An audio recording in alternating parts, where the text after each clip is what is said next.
ഇപ്പോൾ ഈ BJP പ്രതിനിധിയുടെ ഒരു സംസാരം ഒന്ന് അനലൈസ് ചെയ്ത് നോക്കി.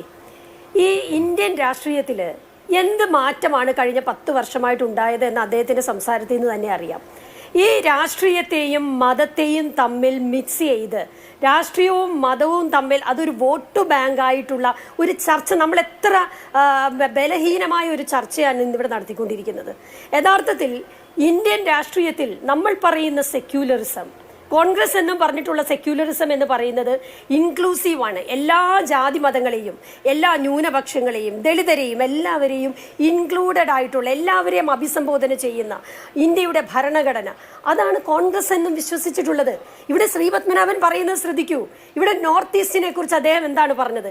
നോർത്ത് ഈസ്റ്റ് സംസ്ഥാനങ്ങളിൽ അവിടുത്തെ രാഷ്ട്രീയം എന്ന് പറയുന്നത് നമുക്കറിയാം കേന്ദ്ര ഭരണവുമായി എന്നും ബന്ധപ്പെട്ട് നിൽക്കുന്നതാണ്. അതാണ് അവിടുത്തെ യാഥാർത്ഥ്യം. അവിടെ കേന്ദ്ര ഭരണം കോൺഗ്രസിനായിരിക്കുന്ന സമയത്ത്, കാരണം അവിടെ കിട്ടുന്ന ടാക്സ് എക്സംഷൻ ഉൾപ്പെടെയുള്ള അവിടെ മറ്റ് സംസ്ഥാനങ്ങൾ പോലെ അല്ല, മറ്റ് കിട്ടേണ്ട ചില സൗജന്യങ്ങളൊക്കെ ഉണ്ട്. അപ്പോൾ അതെല്ലാം ലഭ്യമാകുന്നതിന് എല്ലാ കാലത്തും കേന്ദ്രം ഭരിക്കുന്ന ഒരു ഭരണകൂടവുമായി ഒരു ചായ്വ് കാണിക്കുന്ന സ്വഭാവ രീതിയാണ്. അതൊരു രാഷ്ട്രീയ അനാലിസായി മാത്രം ഞാനത് കാണാൻ ആഗ്രഹിക്കുകയാണ്. അപ്പോൾ അവിടെ ഭരണം കിട്ടിയത്. പിന്നെ താങ്കൾ പറഞ്ഞതുപോലെ ഗോവയിൽ എന്താ സംഭവിച്ചത്?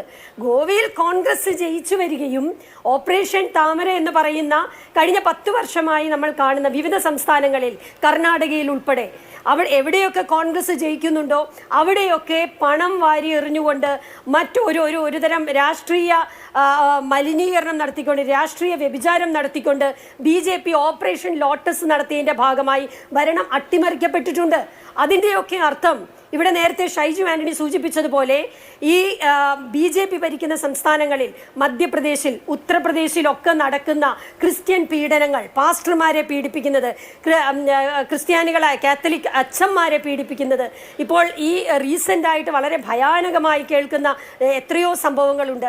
അതെല്ലാം ഇവർ ചെയ്തിട്ട് ഇതിനൊക്കെ നേതൃത്വം കൊടുത്തിട്ട് അതിൻ്റെയൊക്കെ പ്രതിഫലമായി ഈ രാജ്യത്തെ ക്രിസ്ത്യാനികൾ മുഴുവൻ BJPക്ക് പിന്തുണയാണ് കൊടുക്കുന്നത് എന്ന് പറയുന്നതിൽ എന്ത് ന്യായമാണ് പറയാനുള്ളത്? ഞാൻ ശ്രീപത്മനാഭനോട് ഒരു ചോദ്യം ചോദിച്ചോട്ടെ.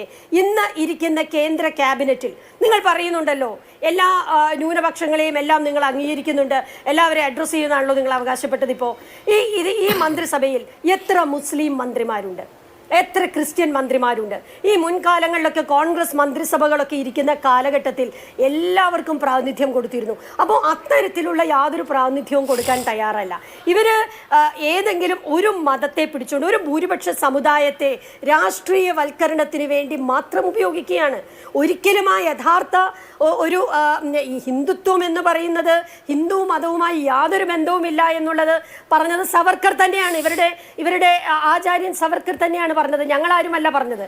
അപ്പോൾ അതൊരു രാഷ്ട്രീയം എങ്ങനെയാണ്, ഒരു രാജ്യത്തൊരു രാഷ്ട്രീയം എങ്ങനെ പിടിച്ചടക്കണം എന്നുള്ളതിന് ഒരു ഭൂരിപക്ഷ സമുദായത്തെ കൂട്ടുപിടിക്കുന്നു, അവരെ ഒരു വോട്ട് ബാങ്കായി കാണുന്നു എന്നുള്ളത് മാത്രമാണ്.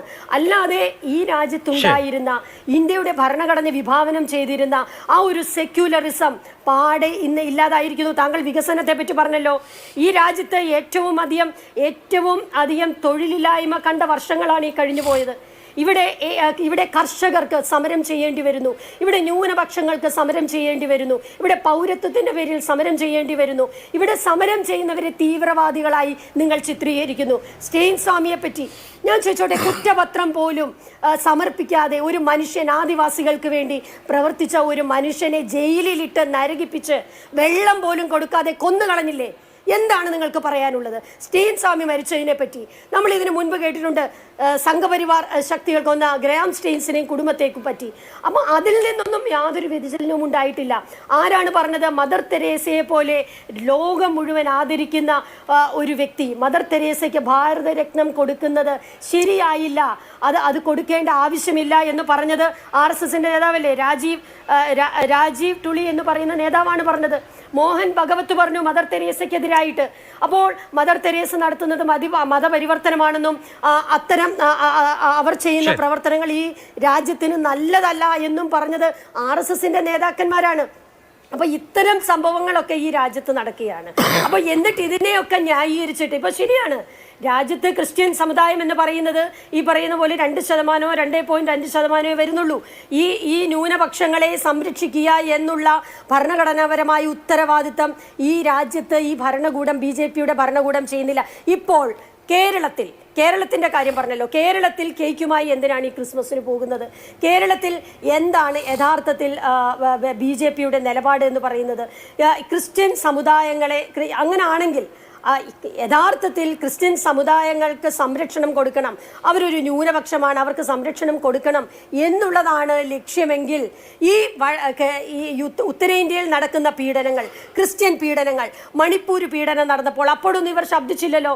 അപ്പോഴൊക്കെ നിശബ്ദത പാലിച്ച BJPയുടെ നേതൃത്വം ഇപ്പൊ പറയുകയാണ് ഈ ക്രിസ്ത്യൻ പീഡനമൊക്കെ നടത്തുന്ന കേരളത്തിലെ നിർണായക ശക്തിയാണ് ക്രിസ്ത്യാനികളെന്ന് അറിഞ്ഞുകൊണ്ട് കഴിഞ്ഞ ദിവസം സുരേന്ദ്രൻ പറഞ്ഞു നരേന്ദ്രമോദി കേരളത്തിൽ എവിടെ നിന്നാലും ജയിക്കും എന്നാണ് പറയുന്നത്.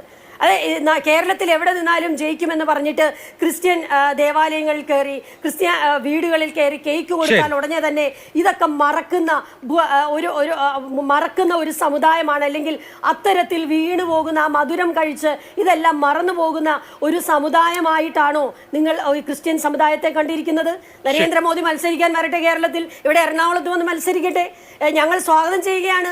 ഈ കേരളത്തിൽ വന്ന് ഏതെങ്കിലും ഒരു പാർലമെന്റിൽ വന്ന് നരേന്ദ്രമോദി വന്ന് ജയിക്കാൻ കഴിയുമോ എന്ന് നോക്കട്ടെ. അതിനുവേണ്ടിയാണോ ഞാൻ ചോദിക്കുന്നത്? അതിനുവേണ്ടിയാണോ നിങ്ങൾ ഈ കേക്കുമായി ഇപ്പോൾ ദേവാലയങ്ങൾ കയറി ഇറങ്ങി നടക്കുന്നത്? അങ്ങനെ നിങ്ങൾ ചിന്തിച്ചിട്ടുണ്ടെങ്കിൽ ആ ചിന്ത അങ്ങ് മാറ്റിവെച്ചോ.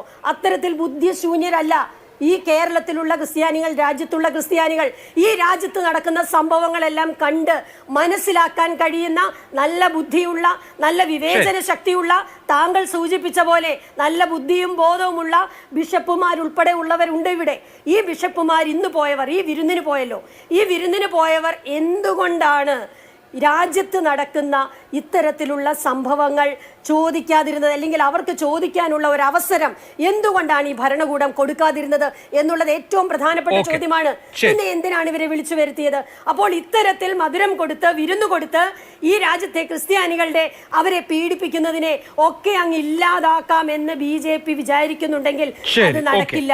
രാജ്യത്ത് ഉള്ള ക്രിസ്ത്യൻ സമുദായത്തിൽപ്പെട്ട ആളുകൾ അവർ അനുഭവിക്കുന്ന പ്രശ്നങ്ങൾ ഇതെല്ലാം ഈ രാജ്യത്തുള്ളവർക്ക് മനസ്സിലാകുന്നതാണ്. അങ്ങനെ കേരളത്തിൽ ഭരണം പിടിക്കാം എന്നുള്ളതാണ്. ശരി, ഓക്കെ, ഞാൻ മടങ്ങിയെത്താം.